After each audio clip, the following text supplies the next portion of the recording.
আসসালামু আলাইকুম রহমতুল্লাহ। নবম শ্রেণীর প্রিয় শিক্ষার্থীরা কেমন আছো? সবাই আশা করি অনেক ভালো আছো। ষান্মাসিক মূল্যায়ন 2024 বিষয় ইসলাম শিক্ষা। এই পরীক্ষাটি অনুষ্ঠিত হবে তোমাদের 15/7/2024 তারিখ। ঠিক আছে?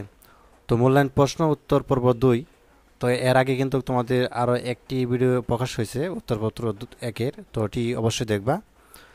তো যাক, এখানে তোমাদের খুবই গুরুত্বপূর্ণ কিছু প্রশ্ন দেখেছি আমরা তোমাদের ইসলাম শিক্ষা বই থেকে। ঠিক আছে? এই প্রশ্নগুলো অবশ্যই অবশ্যই তোমার জানতে হবে।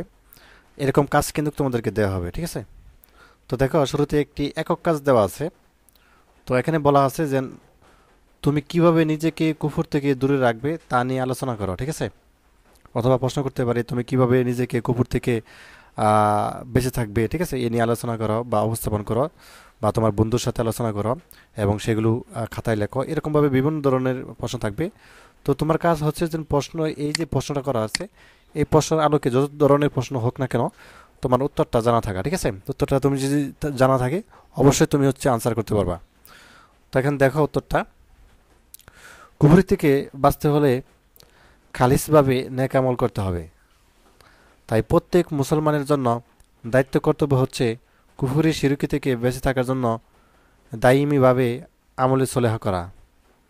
আর সর্বোত্তম নেক আমল বা আমলে সোলেহ হলো প্রথমত পবিত্র সুন্নতের অনুসরণ করা, অর্থাৎ খাওয়া দাওয়া, আচার আচরণ, উঠা বসা, চলাফেরা, ঘুমসহ সর্বক্ষেত্রে সুন্নত অনুযায়ী আমল করা। দ্বিতীয়ত সর্বদা মহান আল্লাহ পাক ওনার জিকিরের মশগুল থাকা। সাইদু সাইদুনা হরজত উম্মুল উম্মা আলাই আলাইহাসসালাম তিনি বলেন, পবিত্র হাদিস শরীফে ইরশাদ মুবারক হয়েছে যে হরজত আবদুল্লাহ ইবনে আব্বাস রাদিয়াল্লাহু আনহু থেকে বর্ণিত, নূরে মুজাসসাম হাবিবুল্লাহ হুর পাক সাল্লাল্লাহু আলাইহি সাল্লাম তিনি ইরশাদ মুবারক করেন যে শয়তান আদম সন্তানের কলবে বসে। যখন সে জিকির করে তখন পালিয়ে যায়, আবার যখন সে জিকির থেকে গাফিল থাকে তখন শয়তান ওয়াসওয়াসা দিতে থাকে। ঠিক আছে? তো মানুষ শয়তানের ওয়াসওয়াসার কারণেই মহান আল্লাহ পাক ওনার বিধিবিধানকে ভুলে হারাম, নাজিয়াজ এবং নাজায়েজ এবং কাজে লিপ্ত থেকে নিজেদের ইমান আমল সব বরবাদ করে দিচ্ছে। তাই শয়তানের দোকা থেকে বেঁচে থাকার জন্য দায়মি বা সর্বক্ষণ জিকির করতে হবে। ঠিক আছে? তো তারপর দেখো, সাইদুল হরজত উম্মাল উমাল আলাইসাল্লাম তিনি বলেন যে মূল কথা হলো কুফরি থেকে বাঁচতে হলে খালিজভাবে নেক আমল করতে হবে। তাই প্রত্যেক মুসলমানের জন্য দায়িত্ব কর্তব্য হচ্ছে কি কুফরি শিরক থেকে বেঁচে থাকার জন্য দায়মিভাবে আমল সুলেহ করা। আর সর্বোত্তম নেক আমল বা আমলে সুলেহ হলো প্রথমত পবিত্র সুন্নাতের অনুসরণ করা, অর্থাৎ খাওয়া দাওয়া, আচার অনুষ্ঠান, বসা, চলাফেরা, গুমসহ সর্বক্ষেত্রে সুন্নত অনুযায়ী আমল করা। দ্বিতীয়ত সর্বদা মহান আল্লাহ পাক ওনার জিকিরে মশগুল থাকা। তো যাক, এই হচ্ছে আমাদের প্রথম যে প্রশ্নটা ছিল। ঠিক আছে? প্রথম প্রশ্নটা ছিল আমাদের কি, তুমি কিভাবে নিজেকে কুফর থেকে অর্থাৎ দূরে রাখবে তা নিয়ে আলোচনা করো, অথবা তুমি কিভাবে কুফর থেকে বেঁচে থাকবে তা নিয়ে আলোচনা করো, বা অর্থাৎ সহপাঠীর সাথে আলোচনা করো। এরকম প্রশ্ন থাকতে পারে। তো যে কোনো ধরনের প্রশ্ন থাকুক না কেন তুমি অবশ্যই এইভাবে আনসার করবা। ঠিক আছে? তো যাক, তোমাদের জন্য আরেকটি প্রশ্ন দেখো, খুবই গুরুত্বপূর্ণ এটা। সেটি হচ্ছে যে যেসব কথা ও কাজ কুফরি হয় তার একটা তালিকা প্রস্তুত করো। ঠিক আছে? এটা খুবই গুরুত্বপূর্ণ। তো দেখো, অনেকে কুফুরির নাম শুনেছ, কিন্তু আসলে আমরা অনেক সময় যেসব কথা বা কাজ করে ফেলি, আসলে কোন কথা বা কাজের মাধ্যমে কুফুরি হয়ে যায় তার একটা তালিকা প্রস্তুত করো। ঠিক আছে? খুবই গুরুত্বপূর্ণ। তো দেখো তালিকাটা কিভাবে প্রস্তুত করা হয়েছে। তো এক নম্বর দেখো যে কেউ গুনাহকে বিদ্রুপ বশত হালাল জেনে করলে। ঠিক আছে?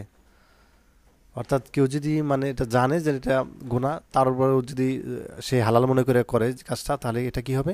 কুফরি হবে। এবং দুই, ঠাট্টা ও কৌতুক ছলে কোরআনের কোনো আয়াত উল্লেখ করলে। ঠিক আছে? অর্থাৎ কোরআনের এমন কোনো আয়াত উল্লেখ করলো যেটা সে ঠাট্টা করলো আর কি, বা কৌতুক ছলে বলল, তাহলে কিন্তু তার কুফরি হয়ে যাবে। এবং তিন, কিয়ামতকে নিয়ে বিদ্রুপ করলে, অর্থাৎ কিয়ামত দিবসকে নিয়ে এটা ঠাট্টা বিদ্রুপ করলে আর কি, যেন কিয়ামত নেই এরকম যদি বলে বা ঠাট্টা বিদ্রুপ করে, তাহলে কিন্তু তার কুফরি হয়ে যাবে। চার, বংশের প্রতি কটাক্ষ ও কারো মৃত্যুর পর বিলাপ করা। ঠিক আছে? অর্থাৎ কারো বংশের প্রতি কটাক্ষ করা বা কারো মৃত্যুর পর যদি বিলাপ করে, ঠিক আছে, তাহলে এটা কিন্তু কুফরি হয়ে যাবে। এবং পাঁচ, আপন পিতার সম্পর্ক বিচ্ছিন্নকারী।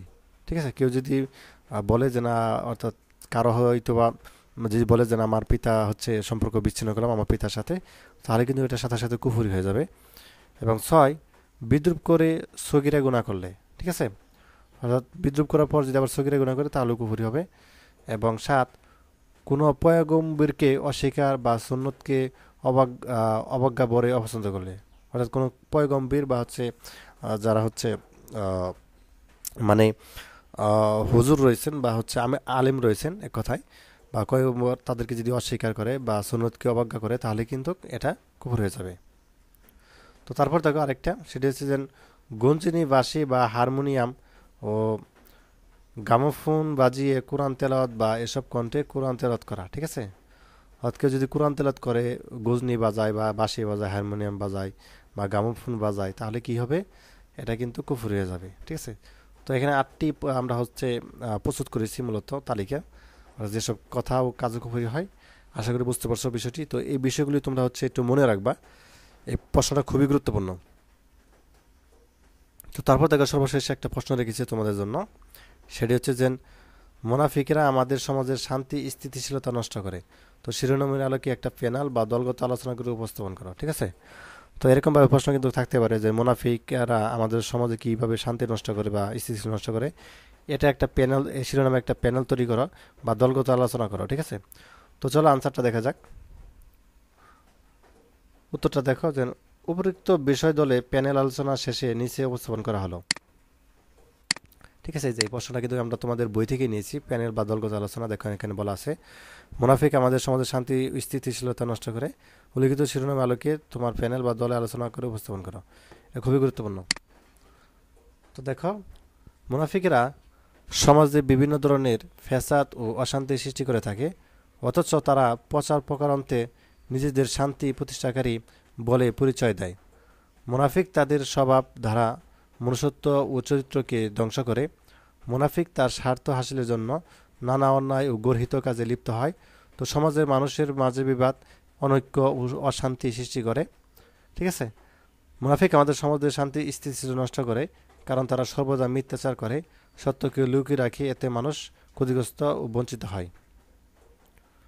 মুনাফিকেরা আমানতের খেয়ানত করে, এতে এতে যে আমানত রেখেছে সে ক্ষতিগ্রস্ত হয়, পরস্পর শত্রুতার সৃষ্টি হয়, সমাজে মারামারি হয়, শান্তি শৃঙ্খলা নষ্ট হয়। মুনাফিক অঙ্গীকার ভঙ্গ করে, যার সঙ্গে ভঙ্গ করেছে সে ক্ষতিগ্রস্ত হয়, এতে ঝগড়া বিবাদ মারামারি লেগেই থাকে। এরা একের গোপন কথা দুর্বলতা অন্যের কাছে প্রকাশ করে, সমাজে দ্বন্দ্ব সৃষ্টি করে, বিপর্যয় সৃষ্টি করে। এরা সমাজে গুপ্তচর হিসেবে কাজ করে, ভালো মানুষের সঙ্গে খারাপ মানুষের ঝগড়া বিবাদ লাগিয়ে দেয়। সমাজে যত অপকর্ম, খারাপ কাজ, বিশৃঙ্খলা দেখা যায়, এর মূলে মুনাফিকরা। এদের কাজই হচ্ছে সমাজে বিশৃঙ্খলা লাগিয়ে সমাজের শান্তি ও স্থিতিশীলতা বিনষ্ট করা। তো এই ছিল তোমাদের হচ্ছে মুনাফিকরা আসলে কীভাবে সমাজের শান্তি স্থিতিশীলতা নষ্ট করে, তার একটা প্যানেল বা দলগত আলোচনা। তো এই কথাগুলো তুমি হচ্ছে একটু মনে রাখবা, মুনাফিকরা কী কী আসলে কাজগুলো করে থাকে। তো খুবই গুরুত্বপূর্ণ। তো এই ছিল আজকের ক্লাস। তো পরবর্তী পর্বে আমরা অনেকটা অর্থাৎ প্রশ্নগুলো বা দলগত আলোচনা, একক কাজ নিয়ে আলোচনা করব। তো ধন্যবাদ সবাইকে ভিডিওটি দেখার জন্য। আল্লাহ হাফেজ।